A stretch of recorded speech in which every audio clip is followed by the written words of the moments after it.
So how was your day?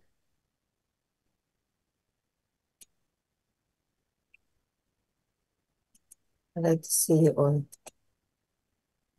How many students do you have in this class, Dr. Madarcos? Ano nga? Oh, ganda ng background nila. Oh, by the way, I am Dr. Reportoso. I think this is our first time, no, to meet. So, hindi na ako pinakilala ng tatay ko. Okay, anyway.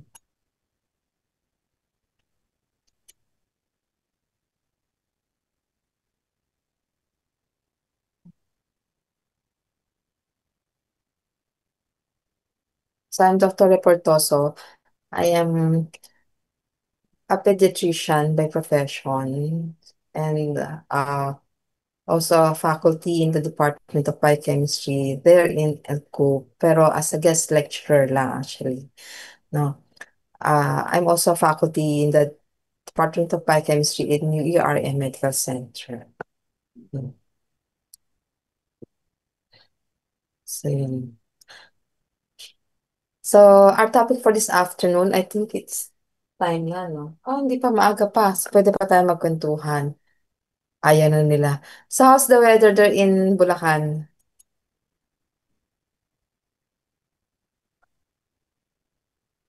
Weather po, Doktora. Lahat ba kayo Opo. taga Bulacan? Hindi, yung iba sa inyo sa Manila. Sa province, sa ibang province other than Bulacan and NCR, meron dito. Oh, see, okay, that's good.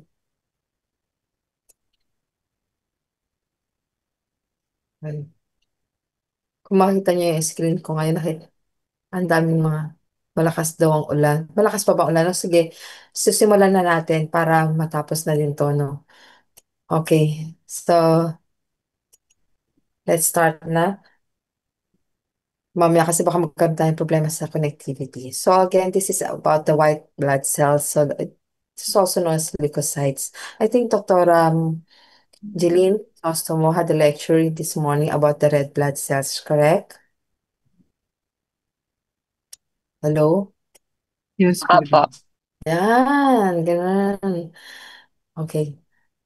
So, here are the references that I use in this lecture. So, we have there the first edition of Harper's, the Medical Biochemistry by Baines. I think this Baines is student friendly, no?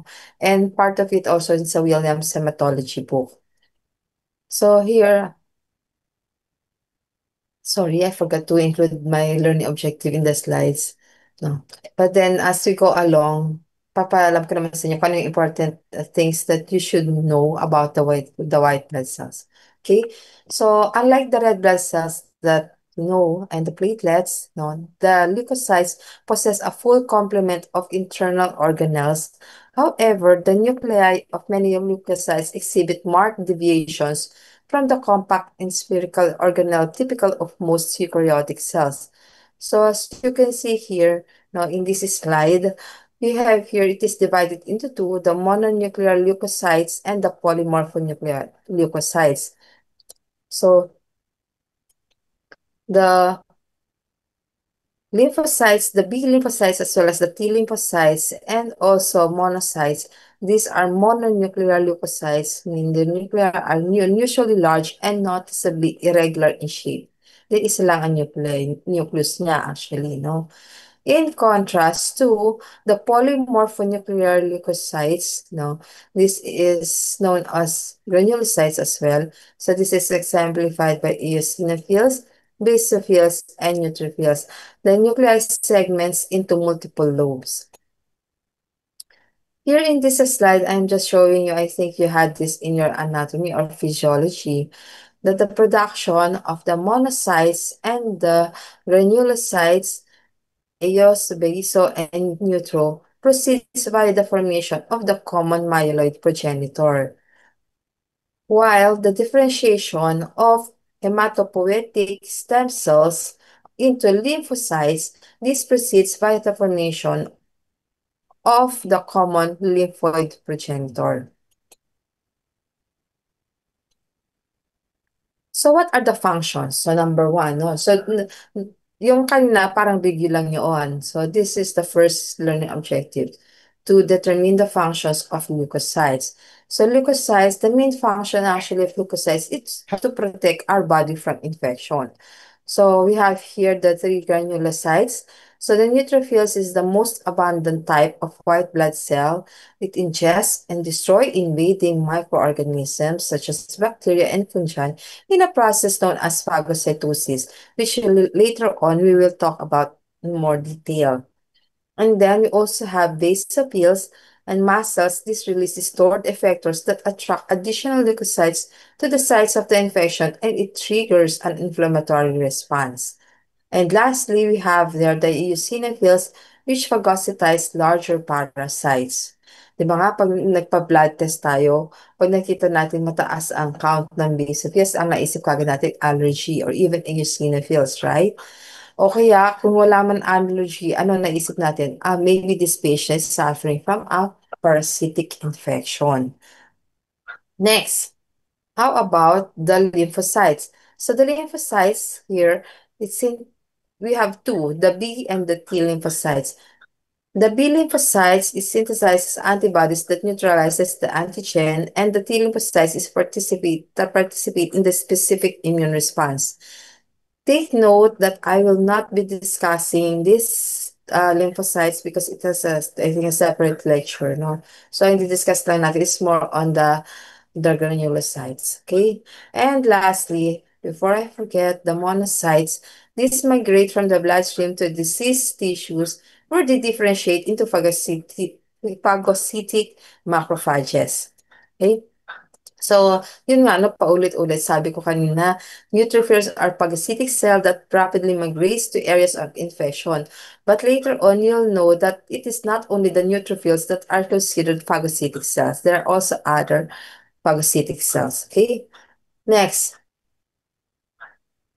here, what is this all about? The NETs. Have you encountered the NETs before? NETs stands for neutrophil extracellular trap. No? So neutrophils and eosinophils, they employ this type of process, the nets, to entrap parasites. So how is this? This is the nets, by the way, is a DNA-based web by neutrophil or eosinophil to trap parasitic organism.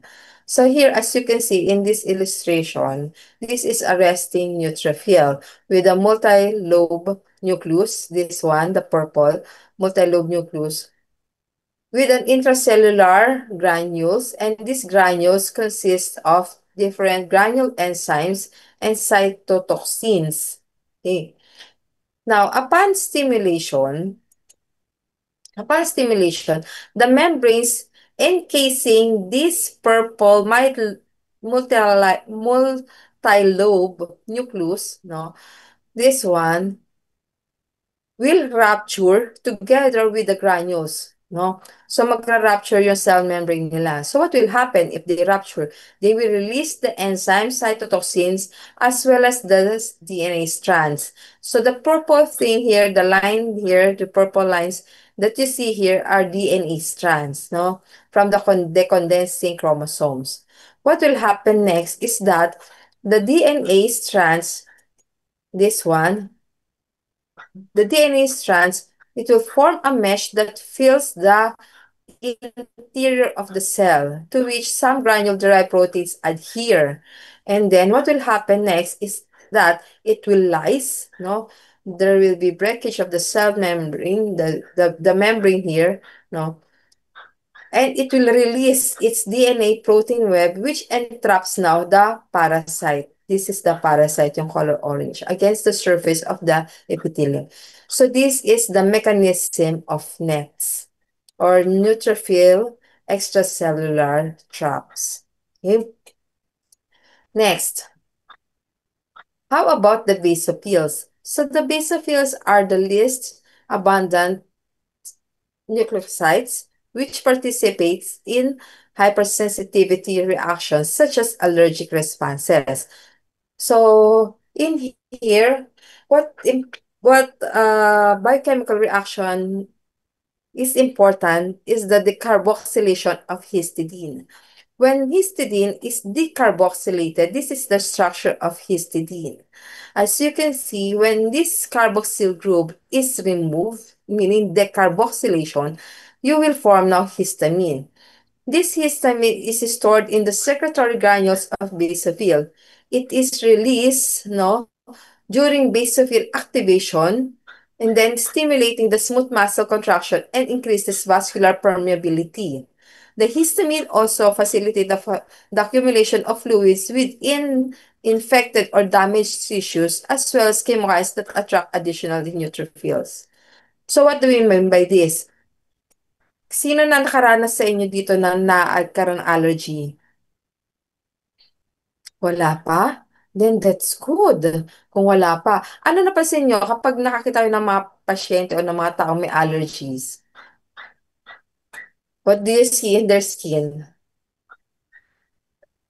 Namumula po or minsan may mga pantal po. Yes, the pantal, no? Pamumula, tsaka pantal. So that explains it, no? Pero syempre, pag nagpaliwanag naman kayo sa pasyente, hindi naman pwede sabihin sa kanya, oh, alam mo ba, yung histidine mo nag-decarboxylate kasi into histamine. Yung histamine na yan yung nakikita natin, ano? Yan yung na-release from your basophils. Kaya siya, ayan, increases vascular permeability, kaya siya namumula. Kasi pag ganyan kayo mag-explain sa pasyente ninyo, tiyak, hindi kayo babalikan ng patients ninyo.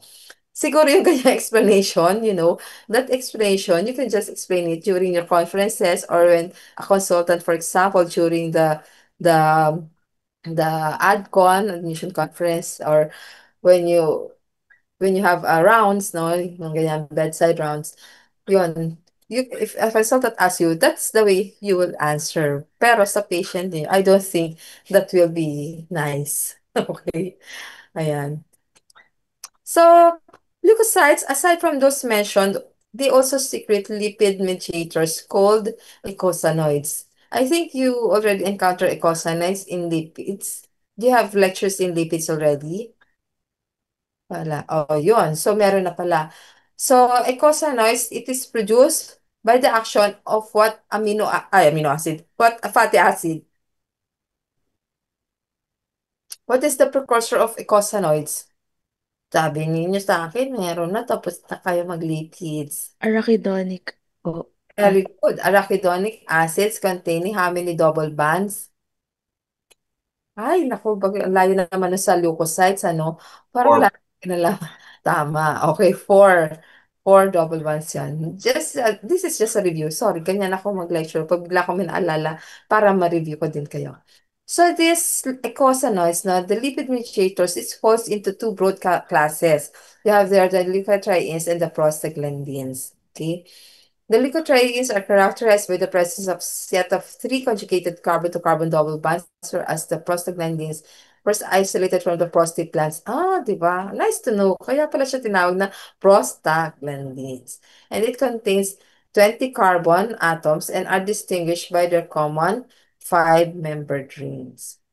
Okay, mag-alala. Hindi ganyan ang tatanungin ko na which of the following is first isolated from a prostate gland?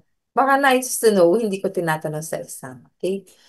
Mga mechanism of actions na. Now, that leukotrienes is one of the chemotactic factors, okay? So aside from leukotrienes, we also have the chemokines, the complement fragment C5a, the small peptides derived from bacteria. But what I'll be talking about here in this lecture is about the chemokines. And the chemokines belong to this diverse set of small proteins known as cytokines. No? And aside from chemokines, now we have interleukins, interferons. Interleukins derive their name from the cells in which they are synthesized and from which they are secreted. They are generally designated by the abbreviation IL, no? IL followed by their identifying number. The interferons, on the other hand, it derive their name from their ability to inhibit or interfere with the replication of infecting viruses. So sabi ko nga, di ba, we'll be talking about the chemokines. So they attract and activate migrating leukocytes to the site of the injury or infection. And most cytokines are glycosylated. So what's the structure of this chemokines? So chemokines are stabilized by disulfide bonds. And these are small proteins secreted by activated white blood cells, that's what I told you a while ago, in order to attract additional neutrophils to the site of infection. So what are these disulfide bonds? You've discussed already macromolecules about amino acids and proteins, right? No.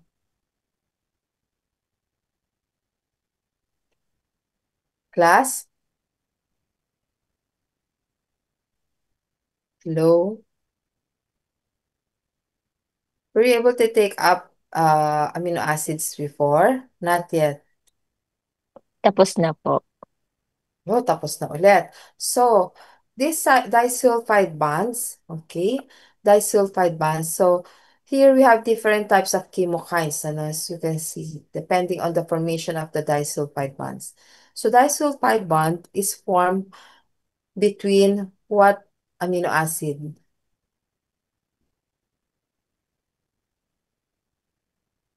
Between? Yes? Gusto niyo na sumagot, pero pinipigilan niyo lang ang sarili niyo sabihin sa akin. Bakit? Sige na. Huwag mahiyang magkamali. Huwag mahiya kung mali man o tama ang sabihin ninyo. It's okay. So, it's 16 po. 16 and between 16 and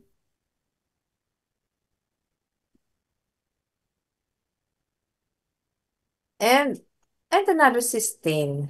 Hindi na ako nakapag-intay mag-ano, no? Hintay sumagot, ano? Excited na kasi ako malaman eh. So, ito yon. You can see the cursor, right? Yan. Ay, okay. Ayaw niya. Okay. Yan. So this is cysteine. So this is called C type of chemokine because it's just characterized by the one interchain disulfide bond formed by the pair of conserved cysteine. The C chemokine, as you can see, because you have two here, one and two. Kaya siya CC-chemokine. Possess second disulfide bond, meaning there are two disulfide bonds adjacent to each other. Okay? The CXC is that you have two disulfide bonds here, but in between this cysteine, you have the X. What is this X? It can be any amino acid. Okay? Kaya siya CXC-chemokine. And last is the CX3, which is the longest, and the largest, I mean, longest and largest na lang, no? Largest among the four types because in between these two disulfides, we have three types of amino acids. Okay? Yan. So what is the mechanism of action of these chemotactic factors? First, these chemotactic factors will bind to the G protein coupled receptors, wherein upon ligand binding, the G protein activates what enzyme? O sige, sabihin ko para malaman nyo kung ano susunod na itatanong ko sa inyo. So it activates phospholipase C. This one, the PLC. It will activate phospholipase C. When it is activated, what will happen to PIP2? What is PIP2? Phosphatidyl inositol 4,5-bisphosphate. So being a lipase, it will cleave, di ba? It will cleave the molecule into two. So what are those two? We have,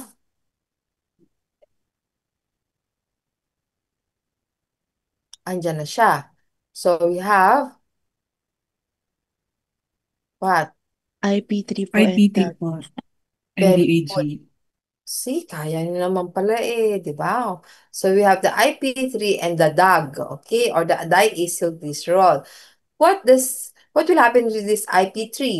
It will trigger release of calcium, leading to transient increase in the level of cytoplasmic calcium. In neutrophils, the appearance of this cytoplasmic calcium activates the components of the actin-myosin cytoskeleton responsible for affecting cell migration and granule secretion. I repeat, in neutrophils, the appearance of the cytoplasmic calcium activates the components of actin-myosin cytoskeleton responsible for affecting cell migration and granule secretion. So yun yun. How about the DAG? The DAG together with calcium, it will stimulate this enzyme. This is PKC or protein kinase C. What does it do? It induces now the translocation from the cytosol to the plasma membrane where it catalyzes phosphorylation. Being a kinase, so this is a tip, okay? Tip ko na to sa inyo. Whenever you hear the word kinase, the process that should come first into your mind is always phosphorylation. Sa kinase yan. Okay? So, PKC, phosphorylation.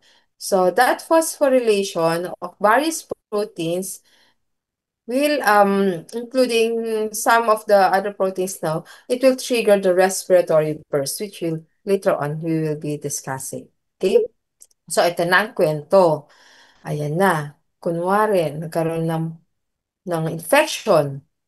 Anong unang ginagawa? When I explain this to my patient, I always tell them, kasi 'di ba, if there's an infection, ano nire-request ng mga doktor? If there's an infection, what do we usually request? Class, CBC. CBC po. CBC, 'di ba? And then we interpret the CBC. And if there's an infection, what do you usually see in the result sa CBC? Mataas po yung WBC ka. Mataas ang WBC. Kapag ganyan, ang ginagawa ko sa mga pasyente ko, when I explain it to them, WBC or leukocytes are like soldiers. If there's an infection, they are the ones na dumadami. 'Di ba? Kaya sila tumataas. Ibig sabihin, they're trying to ano nga, no, to protect your body by being, no, pupuntahan na nila yon, padadamihin pa nila sarili nila. Okay? Ganyan. So, they are like soldiers. So what do these soldiers do to our body? Kung soldiers sila, ito ang ginagawa nila. No, the chemotaxis, there's are chemical signals that stimulates the leukocyte to migrate. Alam niyo yung chemotactic factors, right? The chemokines, yung nilecture na natin kanina. They stimulate the leukocyte to migrate from the blood to the site of injury or infection. Once they are there, so yan, no? Oh, halika kayo dito, may infection dito. Tara, punta tayo. Ayan. So, they migrate to the site of the injury. Then from there, they will, what? What will they do? They will be involved in an amoeboid movement, amoeboid mechanism rather. This is a cytoskeletal mediated contortion of the cell. What does this mean? It means that a thin pseudopod, this one, is extended. You can see the cursor, right, class? Yes po, Pika. Yeah. This thin pseudopod is extended between the cells of the capillary epithelium, and once it is anchored on the other side of the cytoskeleton, here, the cytoskeletal proteins squeeze the contents of the cell through the projection, which fills now the distal portion of the pseudopod to form now a new translocated cell body. This one. So, ganun yun. Parang, ano, sa gera din. Ano ba yung ginagawa natin sa gera? Pag pag may kalaban, may infection, di ba? Parang ganun din. Ganun ko siya ini-imagine actually. Pag ganyan na eh. Usually, pag ito nila-lecture ko na about the WBC. Ayan, may kalaban, may infection. Tara, punta tayo. Okay? Let's migrate. Let's go to the site of the infection. And then after that, gumagapang, di ba? Gumagapang. Hindi ka naman pwede, sa laban ba? Lahat ba kayo nakatayong ganyan na ano? Hindi ba? Hindi ko din mababaril ka, mamamatay ka, di ba? So sila ganun din. O di ba? Tapos doon, sa kampo ng kalaban mo. Di ba? Yan yung parang gate eh. This one, the capillary endothelium. Alam ka naman, hello, kakatok ka, ganyan, di ba? Hindi rin. You're trying to, lulusot ka para lang makapasok ka sa, di ba, sa kanila. Ewan ko, you know, so pasensya na pero this is how I do my lecture, no, para mas naintindihan ninyo. Kasi ganun din naman ako, ganun ko siya naintindihan. Eh, ba't ko ba ipagkakait sa sarili ko kung paano ko siya naintindihan? Then I might as well share it with you, okay? Ayan. So, ganun na yan. Ano nangyari at pagkatapos yan? Nandun ka na ngayon sa loob. Ano yung tumulong sa'yo? So, ito yon. So, to facilitate the epidesis is the amoeboid movement, right? To facilitate the epidesis, we have what is known as integrins and selectins. No? It helps you adhere, no? It helps the leukocytes to adhere to the vascular endothelial cells. So what are these integrins? So these are some examples of the integrins in the body, and these are their ligands as well as their functions. Okay, the integrins consist of alpha and beta subunits, as you can see here, each of which contains extracellular, transmembrane, and intracellular segment, which I failed to show it to you. That is already in the molecular level. Okay, so since having the extracellular segment and the intracellular segment, the extracellular segment, it binds to the extracellular matrix proteins that possess arginine, glycine, aspartate sequences. Okay? So, yun ang part ng reaction niya sa extracellular segments. In the intracellular domain or intracellular segments naman, it binds to the cytoskeletal components such as actin and vinculin. Okay? So, yan yun. So, here, it shows you the whole story. Yung kanina parang bitin eh, no? So what? Kung nakapunta na kami dyan and then naka-migrate na kami to the site of the infection, we are able to do the amoeboid movement, and so what? What's next? No. So once they are there, no, there is what is known as opsonization and also phagocytosis. So here, the white blood cells typically destroy these invading microorganisms. Yung sinabi ko sa kanina, sabi ko, aralin natin in a more detailed discussion.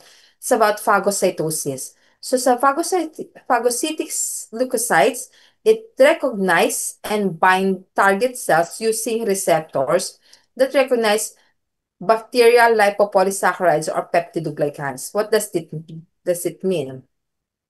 So ito, summary na to. So isa-isahin natin sila.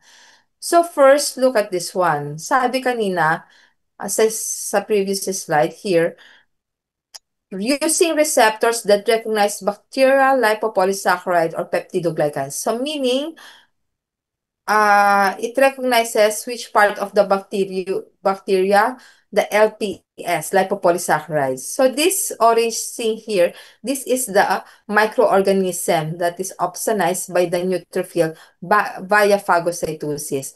By the way, what do you mean by opsonization? Kasi sabi ko kanina sa inyo, di ba? This is opsonized microorganism. So what does it mean?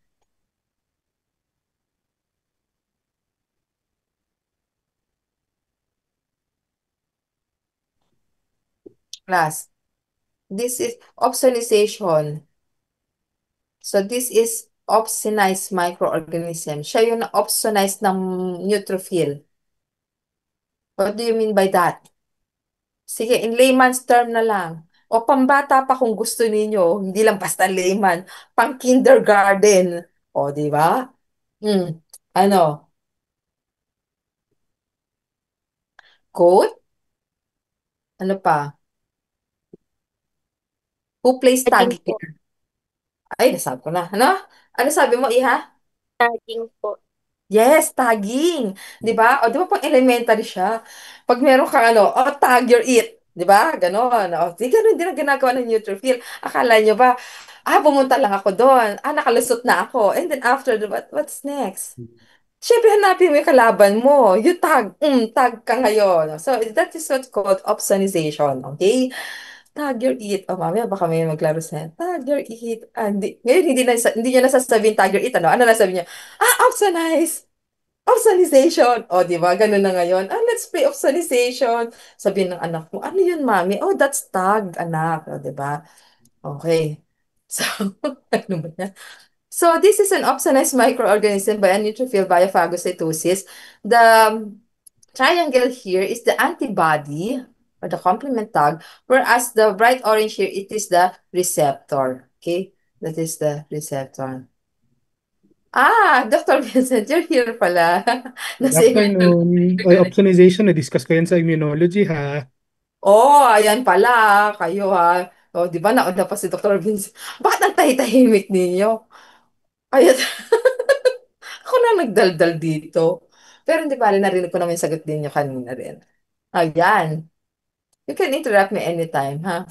Pag gusto niyo rin magkwento tungkol sa kung kaya niyo i-relate yung love life ninyo dito sa lecture, why not, di ba? Open din ako makinig, okay? Ayan. So, let's go back here. So, this is an opsonized, ayun na nga, yun na nga sinabi ko sa'yo. So, the neutrophil binds an antigen molecule on the opsonized microbe via the receptor. Okay? So, then after that, what will happen next? Natag na niya. The neutrophil envelopes the microbe. O, di ba? Pinalibutan. Natag na nga, tapos pinalibutan pa nila.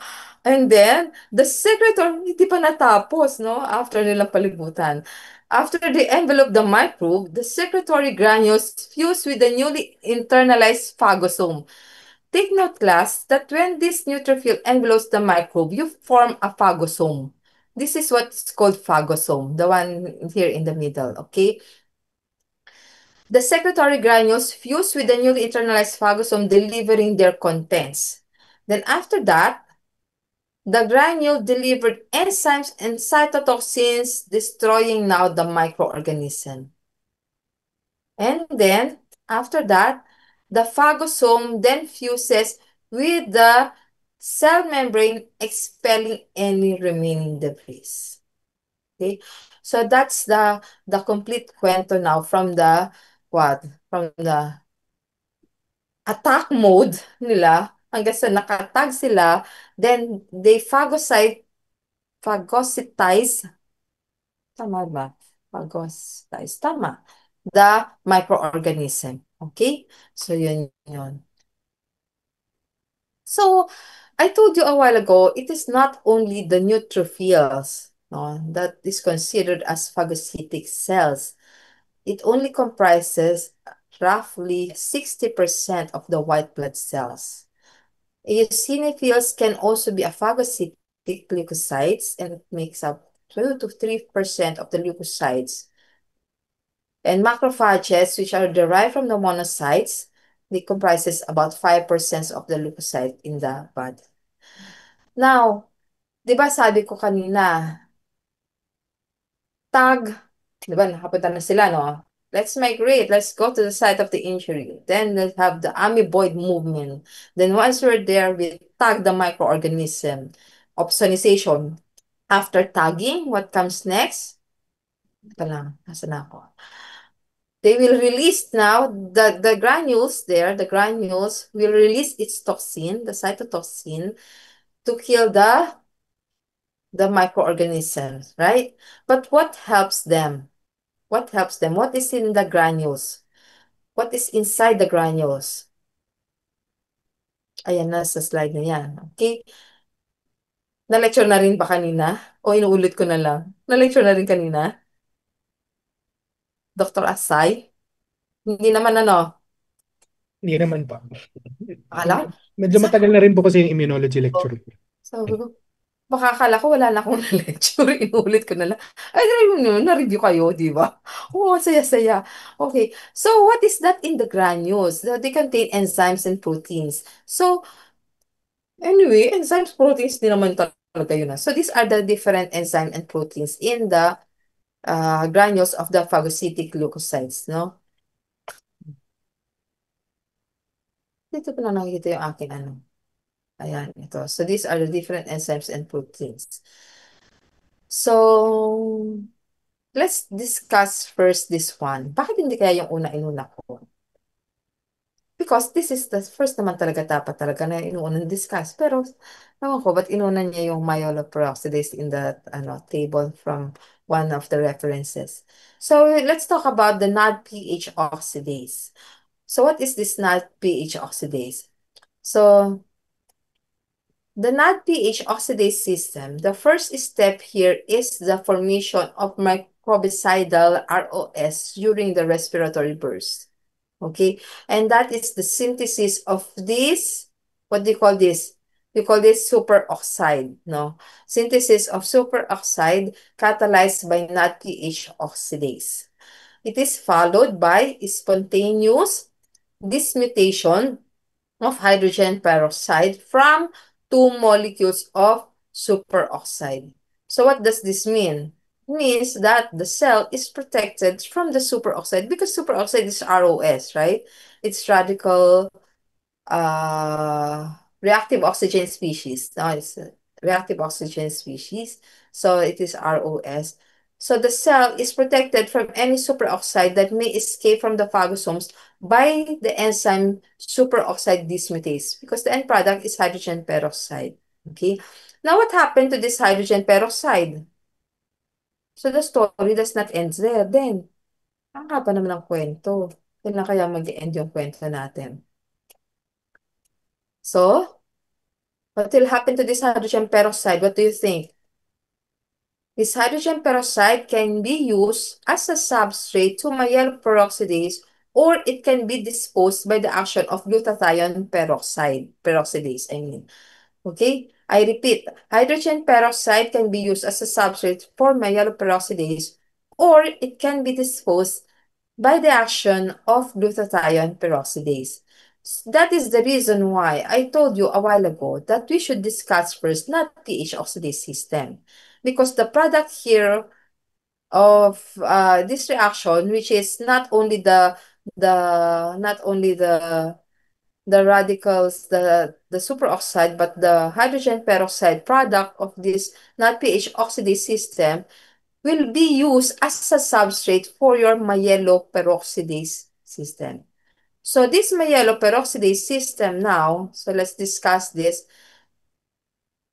In this system, there will be formation of hypohalous acids. This is the HOX. X is the what? The halides, no? When you say halides, these are your chlorine, bromine, iodine, things like that. So this is hypohalous acid. Take note, present in large amounts of neutrophil granules, this enzyme uses hydrogen peroxides to oxidize these chlorides and other halides to produce hypohalous acid. And this hypohalous acid is an active, do you know that it's an active ingredient in the liquid bleach? Nagpagamit pa ba kayo ng liquid bleach ngayon? Hindi na. Sa mga labahin nyo, hindi na. Yung iba sa inyo nagagamit pa. Okay. Don't you know that that is the hypohalous acid there is the main ingredient and it is a powerful oxidant that is highly microbicidal as well. Okay? When used in sterilized wound, it reacts with primary or secondary amines present to produce various nitrogen chlorine derivatives. Okay? So this is not only used in pampalinis sa panlabahin ninyo, but also it is used as what? In wound healing. No? Kaya pala, di ba, sabi niyo, pahingi ako na ano yung pinalilinis? May di ba sa betadine? Yung minsan bumubula. Yan yun, okay? Yung hydrogen peroxide. Di ba sinasabi natin? Okay. Next. So, aside from the NADPH, the myeloperoxidase system, we are also other enzymes or proteins known as elastase, collagenase, gelatinase, cathepsin C, and these are proteases. Why do I like to talk about these proteases? Because kung meron kang proteases, meron kang anti-proteases din, di ba? Dapat sa katawan natin, it should be balanced, no? The protease and anti-proteases. One good thing about this antiproteases, before pala, when I was a student like you, this alpha-1 antiproteinase, which is an example of antiprotease, is formerly known as alpha-1 antitrypsin. Alpha-1 antitrypsin. Nung estudyante ako, katulad ninyo, pag sinabi ang isang pasyenteng naninigarilyo, smoker yan, ganyan, mababa ang alpha-1 antitrypsin yan, kaya siya nagkaroon ng emphysema. Yun ang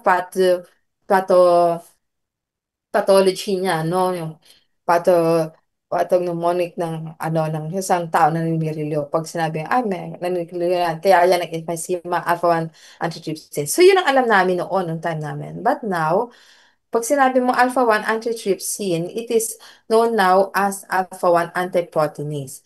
This is a principal serine protease inhibitor or SERPIN. You call it SERPIN. Ayan, serine protease inhibitor. Kaya siya SERPIN kasi serine. The P there is protease and the in there is inhibitor. This is the principal SERPIN in human plasma. And it's synthesized by the hepatocytes and the macrophages. And it inhibits trypsin, elastase, and the likes. Okay?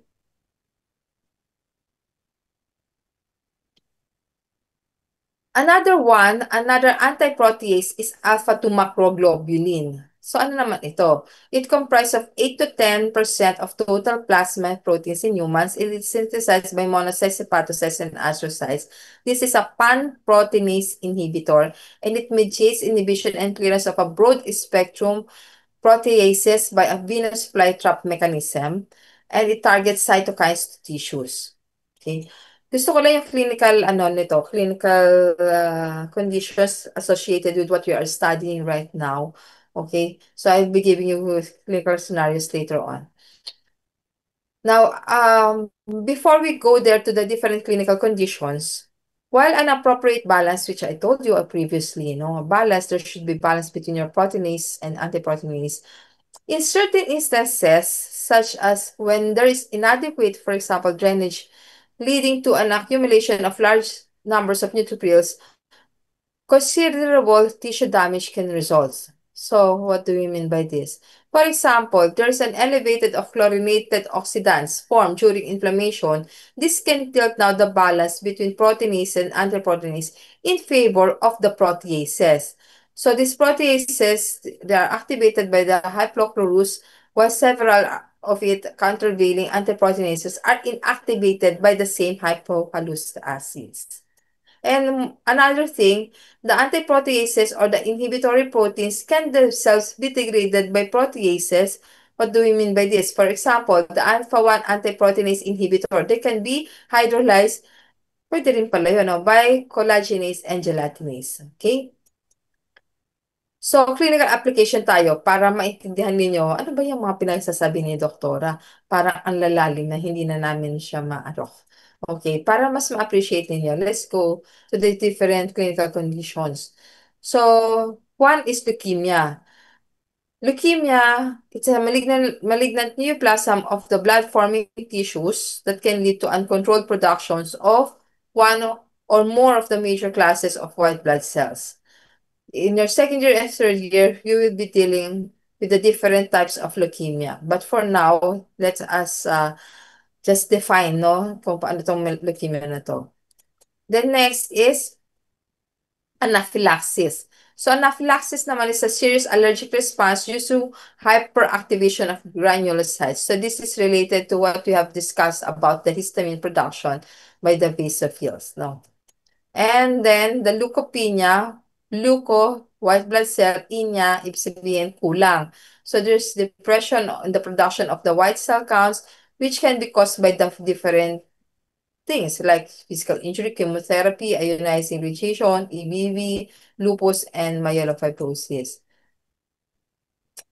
We talked about a while ago about the epidesis, correct? The epidesis. So we have here one condition known as type 1 leukocyte adhesion deficiency. So, if I will ask you in the exam, kunwari, type 1 leukocyte adhesion deficiency, which of the following process is affected? A. Opsonization, B. Phagocytosis, C. Lipidesis, or D. Ba? Chemotaxis. What will be your answer?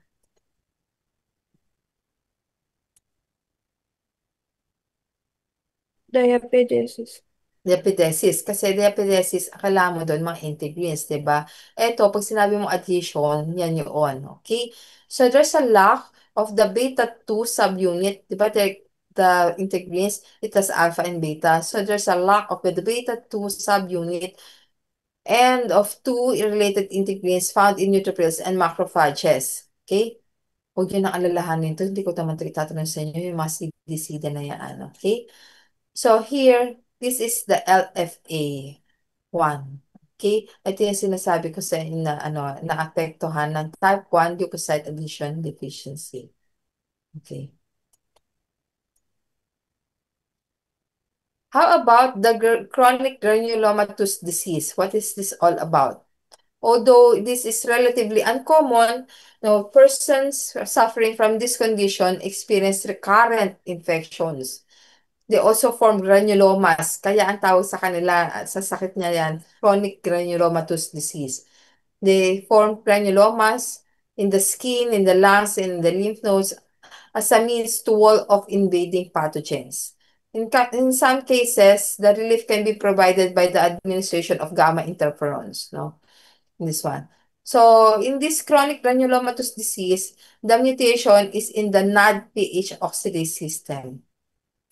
Okay? And again, deleterious mutations in the genes encoding any of the four polypeptides of the NADPH oxidase system, it will lead to chronic granulomatous disease, and the resulting impairment of the production of ROS undermines the ability of phagocytic leukocytes to kill the pathogens. Nakapunta ka nga doon, nakapag-diapedesis ka nga.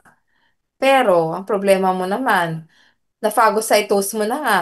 Ang problema mo, yung granules mo, hindi effective. So, wala din. Nahuli mo nga yung kalaban, pero hindi mo naman alam kung paano siya patayin. Yung infection, di ba? So, yan yun. Okay, that is chronic granulomatous disease. Next, ito yung sinabi ko, kinuwento ko sa inyo kanina. The deficiency of alpha-1 antitrypsin proteinase, which is associated with emphysema and liver disease. Okay? So here, this is an example of an X-ray of a patient with emphysema.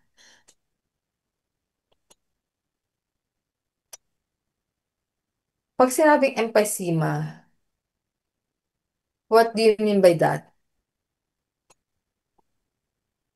Pag sinabi ang isang pasyente, pag ang X-ray niya ay emphysema, wala ka na halos makitang hangin. Kasi collapse na yung kanya alveoli. Okay? Wala na. Okay? Kaya makikita mo, very dark na ganyan. Damage alveoli. Yes, damage alveoli. So, kaya ang itim na, no? Wala ka na makita. Hindi na siya pinapasok. Kaya hinihingal sila, madali silang mahapo yung mga ganyang pasyente. And this is usually caused by chronic smoking. Smoking. So, emphysema. Tapos nun, pwede pa magka-cancer, no? Kaawa naman. So here, a deficiency in alpha-1 antitrypsin plays a role in some cases, less than 5%. Noon, nag-aaral kami, pero ngayon hindi lang, So, how is this related to smoking? Sabi ko sa inyo, related siya sa smoking. Pero wag na lang, baka ma-data privacy pa ako eh. Tatanungin ko sana kayo eh kung sino nag-smoke or do you know anyone who is smoking.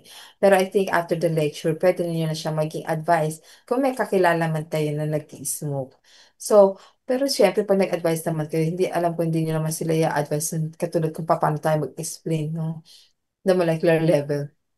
So here, the components of a smoke produces by burning tobacco especially or other industrial activities, it oxidizes what residue?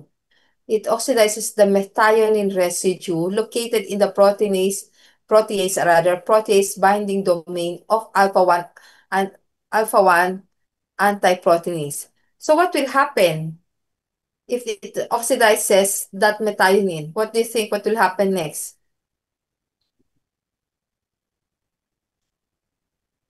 Pag na-oxidize yan, no, it will render the alpha-1 antiproteinase unable to covalently bind and neutralize serine protease. So being a protease, ano mangyayari? Masisira talaga yun, no? There will be subsequent damage of your lungs produced by unchecked proteolytic activity in the lungs. Ngayon mo, continuous nagkakaroon ng proteolytic activities sa lungs kasi wala nagko-control. Bakit wala nagko-control? Because the methionine residue there in the protease binding domain of alpha-1 antitrypsin is already oxidized. So, meron kang alpha-1 antitrypsin pero hindi naman niya kaya I-counteract the protease. It cannot counteract the proteolytic activity of the proteases. Okay? And not only that, before it was there on on the lungs lang. Ngayon, pati sa liver na din. If a patient has a deficiency of alpha-1 antiproteinase in the liver, it can even cause cirrhosis. But the mechanism behind is different. If sa lungs, in emphysema, it is the oxidation of the methionine residue in the protease binding domain of alpha-1 antiproteinase, ito iba ang kanyang mechanism of action. There is substitution of glutamic, no, at position 342 by lysine, promoting now formation of polymeric aggregates of alpha-1 antiproteinase in the cisternae of endoplasmic reticulum in hepatic cells. So meaning, individuals deficient in alpha-1 proteinase are also at risk of what? Liver damage aside from lung damage. Okay? So yan yun. So those are the different clinical applications of what we discussed about the WBC. And I think that's the last slide. Do you have any question? So what is important in this lecture are the following. Number one, although that is only a review of the different types of your leukocytes natin, no? The polymorphonucleocytes and the mononuclear leukocytes. Number two, what's number two? The functions of our leukocytes. Number three, sabi ko na sa inyo yung mga nakalimutan ko sa learning objective na dapat yung aralin. Number three, the functions, di ba? Number two, functions. So broad yun, very broad.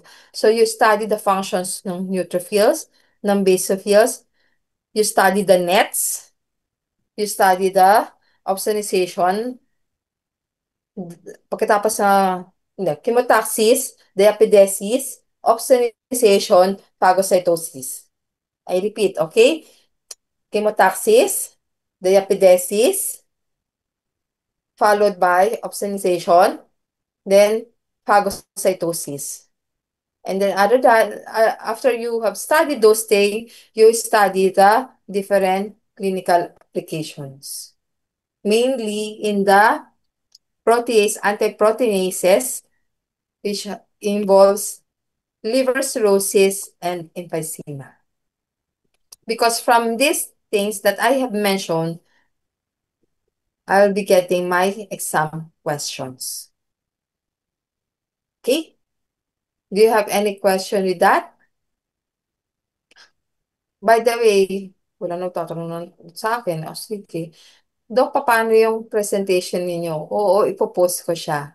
Ipopost ko siya sa Google Classroom, okay? I'll be posting the presentation in the Google Classroom. Do you have any question? Pag may question kayo, I have also an email address there using the LCOOP email. So you can send your questions there na lang. Okay? So with that, I think we can call it a day and I hope you stay safe. Sa amin, madilim na rin ngayon. Sa inyo, umulan na. Sabi nyo kanina. Sa amin, hindi pa umulan pero madilim siya, promise. So stay safe, everyone. Okay? Thank you. Thank you din po, Doktora. Thank you po, Doc. Thank you po.